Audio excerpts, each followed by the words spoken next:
few people that brought it up, asking about when we did those, what was the third point? Like we had 3 points, one was the max, one was the min. What was that third one? This now kind of gets into all of them. Like where do we find all of our maxes and mins? So what we're going to use for that is what's called the first derivative test. First derivative test is really something you've known for many, many years at this point. You just wouldn't have referred to it as this. And that is the whole idea. If I had a line back in your 7th and 8th grade years, if a line is going up, what do we know about our slope? It's what? It's positive. It's the same thing here. If our function, so now we can talk about curves increasing. As long as our function is going upwards, our derivative, which is nothing more than our slope, our derivative must be positive. And if I have a line that goes down, then we know our derivative, our slope must be negative. That's all this is saying too. Okay? So old idea, it's just not restricted to lines anymore. When our derivative is 0, so it's not positive or negative, that's where we're probably going to be changing directions. And when the derivative is 0, that's what we were referring to as critical points yesterday. All right. So the way to kind of walk through this in terms of how we're going to do these problems, what I want you to do in that open space that I left you is sketch in y equals x squared.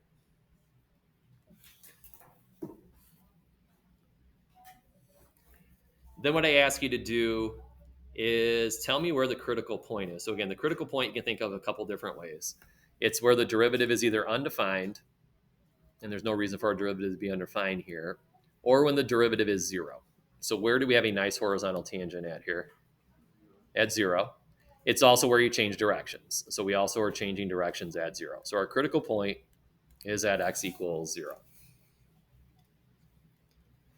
Then I ask you another question. What is the sign of the slope to the left of that point? So that means over here, to the left of that critical point, if I were to put a tangent line anywhere on here, so a dot here and then draw in the tangent line, same here, what kind of derivative or slope will all those red tangent lines have? Negative. So anywhere to the left, our slope is going to be negative. According to the first derivative test, we should be decreasing. So that's kind of the little follow-up I gave right here. Is our graph decreasing over here? Yeah, it has to be. All right, don't be fooled by the arrow pointing upwards. As we move left to right, this graph is getting smaller. To the right, so if we now go to the right of that critical point, so anywhere over here, if I were to draw in a tangent line, what kind of slope does this guy have? It's a positive slope to the right, so you're going to put positive for the third little dash. According to the first derivative test, we should be increasing then. Are we increasing? Yes. And then that fourth and final question, at that critical point of 0, do we have a max or do we have a min? It's a min. All right, so we have a minimum. If I give you the graph, it's really easy. We can just go through that thought process every single time. If I don't give you the graph, so if you look at the 5, 6 problems on the bottom of the paper, we don't want to have to graph all of those. So here's how we would do this algebraically. So off to the right, rewrite the original equation here, y equals x squared. So now let's say we didn't have the graph. Here's how we can do all these algebraically. And it's nothing more than these 4 questions again. We're going to do these all 4. We're just not going to use the graph. So if I ask you what is a critical point, we did a bunch of those yesterday. A critical point is when our derivative, so we would take this derivative, is either 0 or undefined. Is this going to be undefined anywhere? No, but we can definitely set that equal to 0. And then very quickly, when I solve that, don't we get the same x value of 0 graphically that we just got algebraically? All right, so that's our test point. So what you're then going to do to answer the second and the third tick mark, we're going to make a little sign chart underneath it. So just draw a little line, and we're going to test our derivative values, and we're going to test around 0. The second little dash that we answered is I asked you, what is the sign of the slope to the left of that critical point? So all that means is if I go to the left of 0, so don't be too creative, we'll just pick -1. If I take the x value of a -1 and I plug it into my derivative, wouldn't that spit out a -2? So the derivative value anywhere over here is going to be negative. So I'm just going to indicate that with a negative sign. Anywhere to the left of 0, my slope is negative, just like we found when we did these 3 questions before. When I go to the right, so now the third dash was what's going on to the right of that. So now pick a positive value. So again, just pick 1. If I now took that x value, plug it into my derivative right here, doesn't that spit out a +2? So it's definitely positive. And then the whole first derivative test is the idea, don't move those down. It's the whole idea that, let me move this one down, there we go. If my first derivative is negative, what does the original function have to be doing? So think of your lines. If you had a negative slope on a line, what's that line have to be doing? It's decreasing. So we're decreasing, decreasing, decreasing, decreasing until I hit zero. But once my derivative turns positive, what does that mean we now have to do? Then we're going to increase the rest of the way. So if I have that, I decrease and then I start to increase, wouldn't that had to have produced a minimum value? All right. So if we see our derivative goes from negative to positive, it means we have to have a low point in our graph. Okay. That's really the process we're going to use when we don't have these graphs and know what they look like. All right. So now jump to number one here. And now that's what we're going to do. We don't want to have to graph this and then try and figure out what's happening with everything. So the question is, find where we have maxes and mins. These just need to be relative. We don't care about their y values. We don't care how many we have. Just where do we have maxes? Where do we have mins? Nothing has changed from yesterday. We just listed them when we finished off yesterday's notes. Endpoints. Look at the first 6 problems on this paper. Do I give you any endpoints on any of these yet? No. So we're going to do that on the second page. So nothing to worry about in regards to endpoints yet. The other 2 are when the derivative is 0, when the derivative is undefined. So since both of those entail using a derivative, then we need to take our derivative. All right, this is now kind of your question, Joe. The one that, so we no endpoints. I usually do the undefined first. Is there any x value that would cause this to have a problem? No. All right, so we don't have to worry about that. So our only other option for maxes and mins is when our derivative is equal to 0. So we're going to set that equal to 0 and solve whatever equation results from that. As you do that, hopefully you'll see we have a common factor. So as you set it equal to 0, go ahead and pull out the 3. You should then see that that would factor a little further into being x minus a 1, x plus a 1. So now this does work, right, Joe? Now we have solutions to this. This will work. So now these are our test values. So what we're going to do now is we're going to set up a little sign chart. And we're now testing -1 and a +1. And we just want to know what kind of sign our derivative has. So anywhere to the left of -1, you can pick any number you want.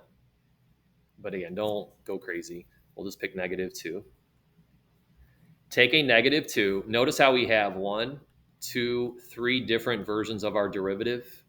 We want to plug it into the most factored version. So we want to plug it into this version.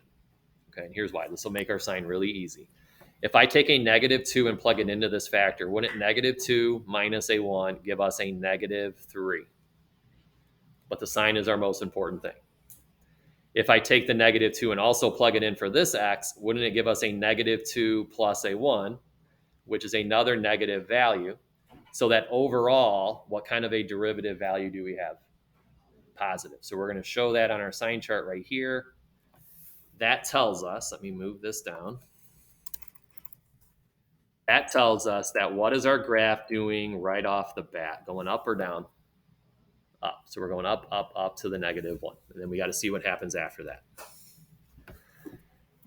In between, so now if I go in between here, our most obvious option would be a 0. So we'll pick that.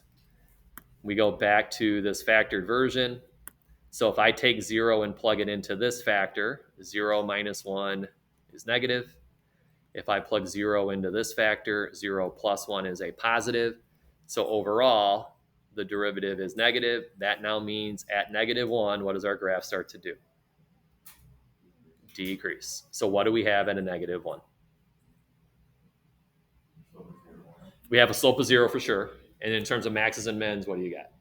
Right, we have to have a max right there. So we have one answer now. We have a max at the x value of 1 because we went from positive to negative, which meant we were increasing and decreasing. Last one, the last interval here, plug in something to the right of 1, so 2.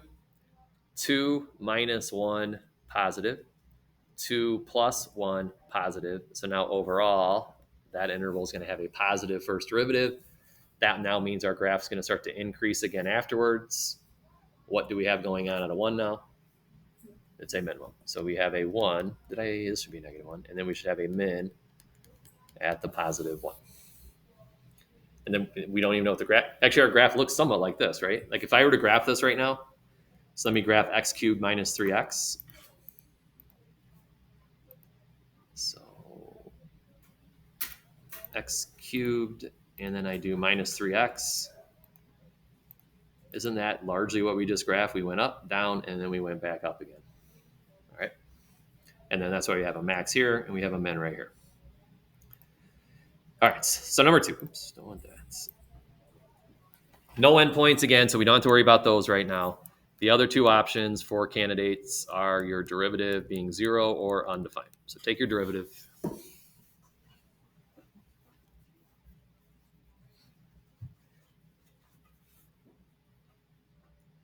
Again, no endpoint, so I'm just going to cross that out. We don't have to worry about that. Is there anywhere that makes our derivative undefined?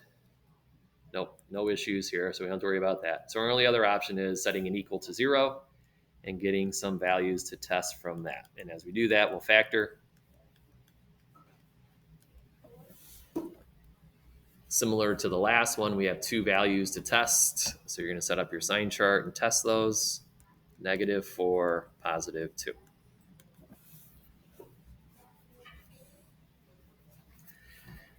To the left of -4, I'm going to use a -5. So -5 plus 4, this factor is negative.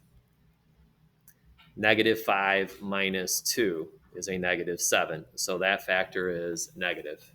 So overall, our first derivative is positive in that first window. All right, do the next 2. Make sure we're understanding where those are coming from. So see what happens in the middle, see what happens to the right.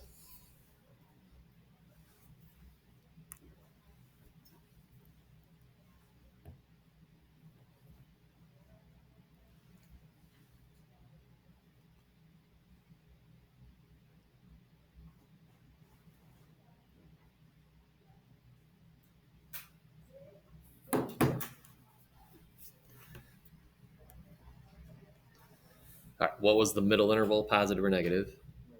Negative. And what was the final one? Positive. So this means we increased. Once we hit -4, though, we go down. And then we went down until 2, and then we start to go back up. So here is our max at -4. And then we would have had a low point at +2.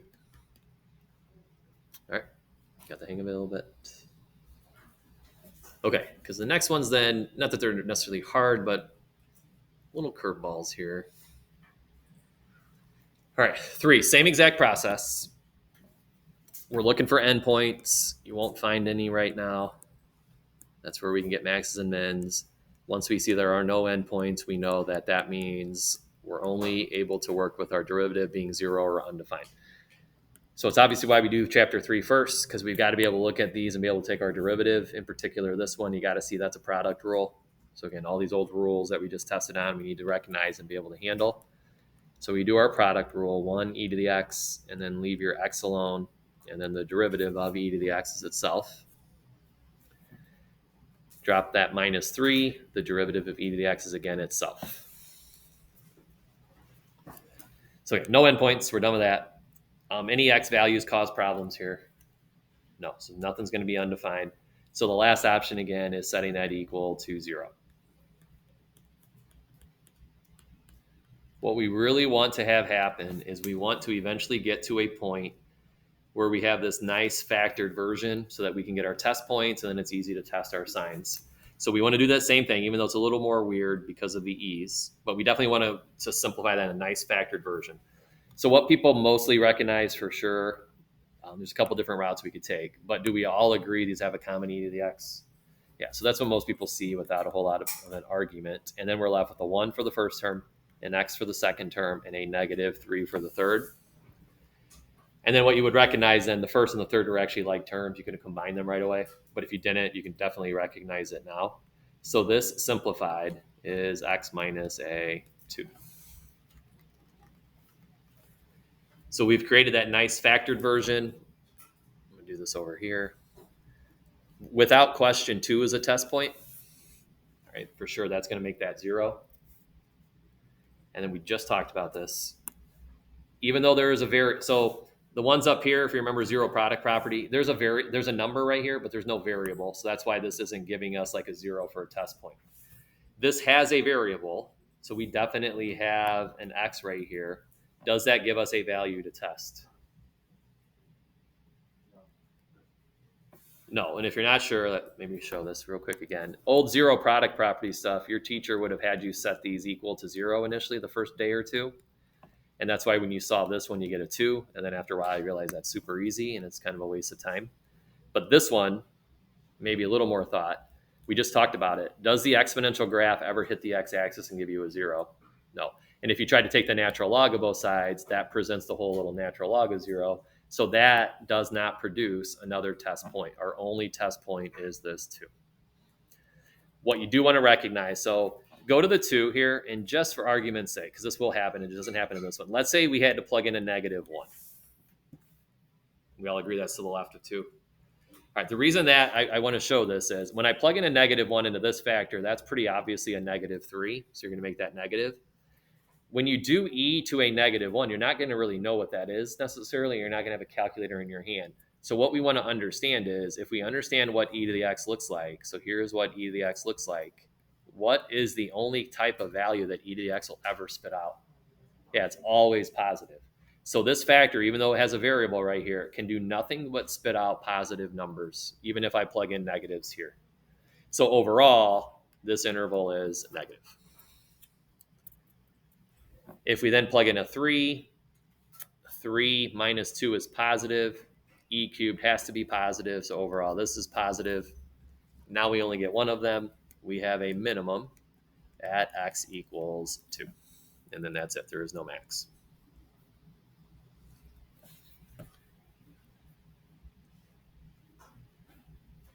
All right. Number 4. Go all the way through 4. I think, crossing my fingers, is 5 and 6 are very much the same, but very much different. So this is kind of the last, just normal one. See what you think for 4. See if we can go all the way through that, because we may or may not actually do number 5 and 6. See how much time we have.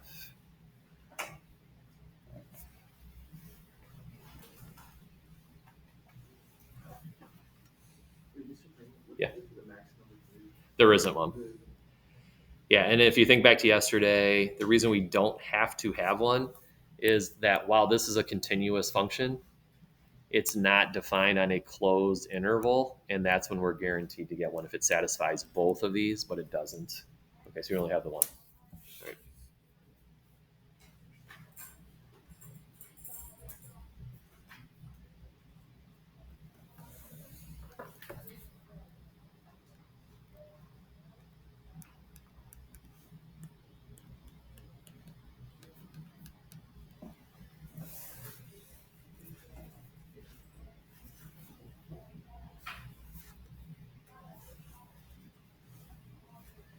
And then do your sign chart, identify any potential maxes and mins.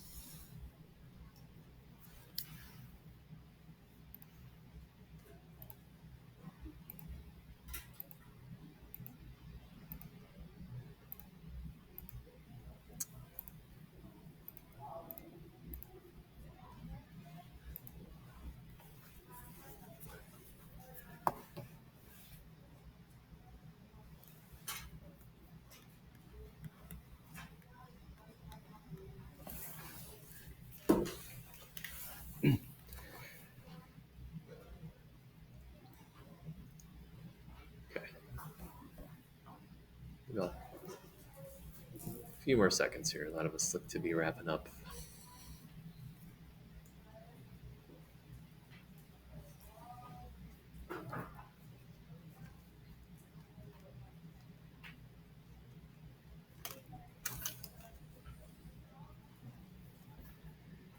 All right, let's see where we're at. So first, no endpoints again. Like I said, we're not worried about those just yet. Next page, we'll handle those. So the next two ideas deal with our derivative. So we definitely need our derivative.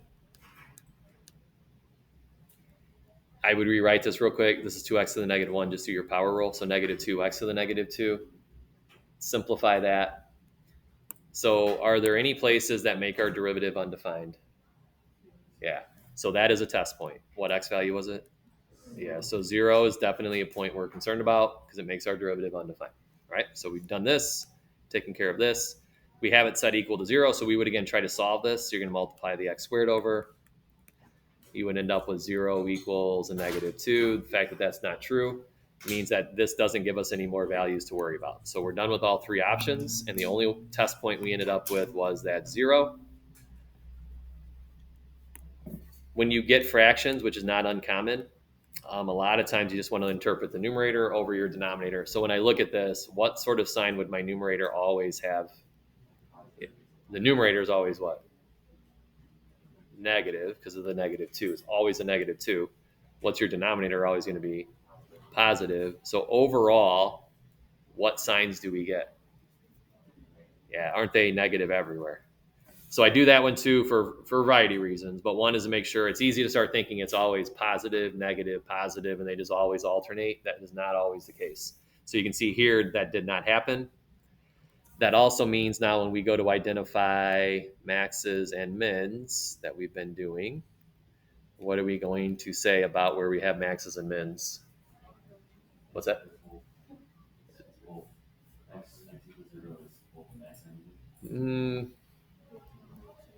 Yeah, that actually sort of means what? There are none. Yeah, there aren't any.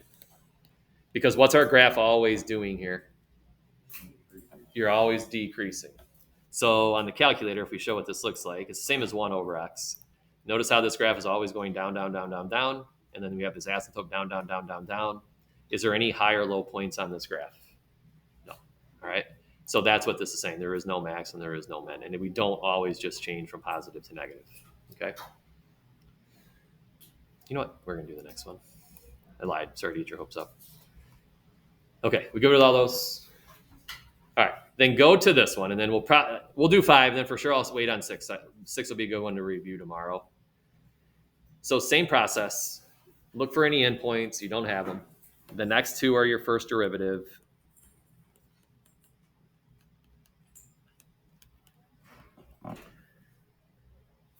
Is this undefined anywhere? Any x values cause problems here?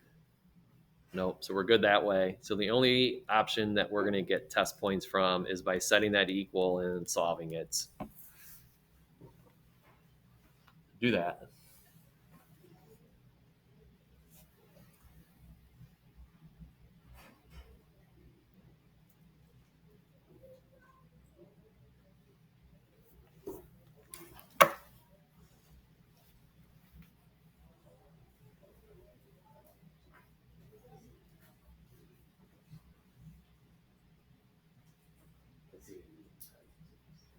You're very bold. I like that.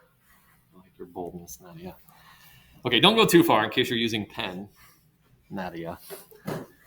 Because you're not going to be able to solve this by hand. This is going to keep you busy for a really, really long time. If you can solve it by hand, you're in the wrong class. Okay. So this has to be done with our calculator. So we talked about a 2-day test, right, yesterday, and it's because 1 day is with, 1 day is without. So pull out your calculators, and that's how we're going to have to solve this. You will not be able to do this without your calculator. You're doing some good stuff there. You're almost there, I'm sure. We've done this a few times, and it was largely in preparation for this chapter where I've had you calculate a 0 using your calculator. So if you remember when we've done that in the past, what we want to do is graph this. So go ahead and graph the derivative, 2x minus 4 plus cosine of x.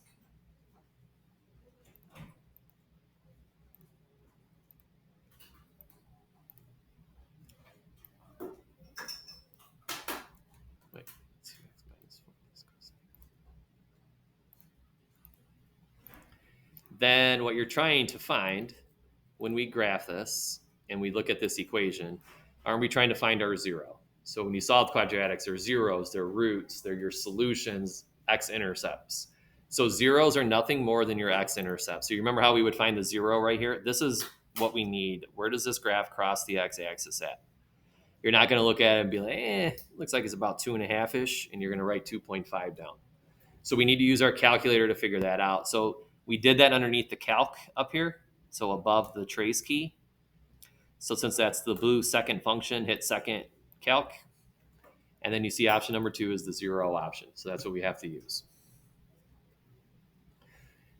Once you're there, hit enter. It's going to have your little guy flashing at you now. If this is our answer right here, where my arrow is at, as long as my cursor is to the left of that, which it is, you can hit enter right now since it's asking for the left bound. So I'm going to, let me move over a little bit. I'm going to hit that right now. Yeah. Make sure you're in radians. Yep. All right. Then when it asks for the right bound, if this is my answer, I need to get my little cursor to the right of the x-intercept. So I'm just going to move them over. Once he's to the right, I can stop anytime. I'm going to hit enter again. It gives you one last chance to make sure that the 0 we're looking for right here lies between the two bounds that you've set. I definitely have that. So I'm ready to hit enter. And then this is going to be that 0. Our rule is 3 decimals. We've talked about it in the past. You're going to see that a lot now in this chapter and moving forward. If you give me 2 decimals, you're going to be really mad at me because it's going to get marked wrong. Okay, so it's at least 3 decimals. If you want to give me all the decimals, that's fine. We need at least 3. So if we were doing this along the lines of our previous 4 problems, that 2.352 is our test point. And then what we would want to know is what kind of derivative values do we have to the left and to the right of that. So the way we're going to do that, we really just look at our graph. We don't really have to do a lot of work here. So here's largely what that graph looks like. I want to be able to draw on it. So there you go. That's what you see on your calculator, right? Here's our 2.352. What we now need to know is to the left of this point right here, what is our derivative value? Is it positive or negative? Don't say it. Write down what you think it is. So to the left of this point, what kind of a derivative value do we have? Because we just want the signs, just like we did in the previous 4 problems. One of them. Yep. All right. What do we think? Positive? We all agree with positive? Yes. Yeah. No dissenters? Who said that? Why, Gabe? I'm with you, Gabe. I thought I was right. Negative. Do you know why it's negative? No. Okay. Isn't this your derivative right here? Isn't this the derivative graph? So if I come right here, wouldn't the derivative have, let's say this is a -2. Doesn't it have this negative value right here? Isn't our derivative graph underneath the x-axis? So wouldn't the derivative have any a negative value anytime we're to the left of this point? If you are looking at the slope, what is the slope of y primed? That's your second derivative. We just want the first derivative. So anywhere to the left, our derivative is negative. Then anywhere to the right, notice how this graph now bumps above the x-axis. So wouldn't our derivative have positive values anywhere over here? Because it would take on the positive values along the y-axis right here. That means the original function would have to have a what at 2.352? And what is it though, max or min? It's got to be a min. If our derivative goes from negative to positive, don't we have to have a minimum on our graph? So here's where you need, there's a disconnect a little bit. Does this graph, if we look at it, is there a low point on this graph? No, but that's your derivative. We're looking for when the original function has a low point. So real quick, stay with me one more minute. If I graph the original function, so if I graph x squared minus 4x plus the sine of x, that's the original function. Watch where this low point is going to be.